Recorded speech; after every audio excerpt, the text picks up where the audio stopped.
সবাই একটু কৃষ্ণ কথা শ্রবণ করি। সবাই কেমন আছেন? রাধে রাধে। একদিন ভগবান শ্রীকৃষ্ণর অনেক বড় অসুখ হয়। তারপরে বিভিন্ন বৌদ্ধ কবিরাজ ওঝা তাদেরকে সবাইকে ডাকা হয়। তারা আসলো, তারা দেখলো ভগবান শ্রীকৃষ্ণকে। তারপরে দেখে বলছে, হে ঠাকুর, তুমি তো মানুষের সব কিছু ঠিক করে দাও, তোমার এই অসুখ আমরা কী করে ঠিক করতে পারি, তুমিই বলে দাও। তখনকার ভগবান শ্রীকৃষ্ণ বললেন, যদি কোনো ভক্তের পদধূলি আমাকে এনে দেওয়া হয় তাহলে আমি সুস্থ হয়ে যাব। যেই কথা সেই কাজ। রাম নারদমণি সে কাজে বেরিয়ে পড়ল। সবার দাঁড়ে দাঁড়ে যে পদধূলি চাইল, কিন্তু কেউ পদধূলি দিল না।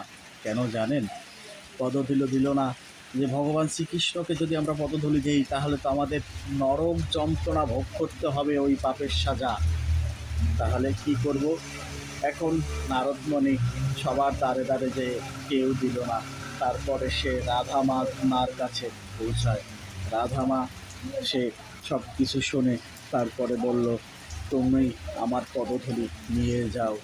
যদি এই জন্য আমার নরক যন্ত্রণা ভোগ করতে হয় আমি করব, তবু আমার ঠাকুর যেন সুস্থ হয়ে যায়। কেমন লাগলো ভিডিওটা? কথাগুলি অবশ্যই কমেন্টে জানাবেন। আমি নতুন ভুল ত্রুটি হলে ক্ষমা করে দেবেন। রাধে রাধে, রাধে রাধে। সবার মঙ্গল করুন ঈশ্বর।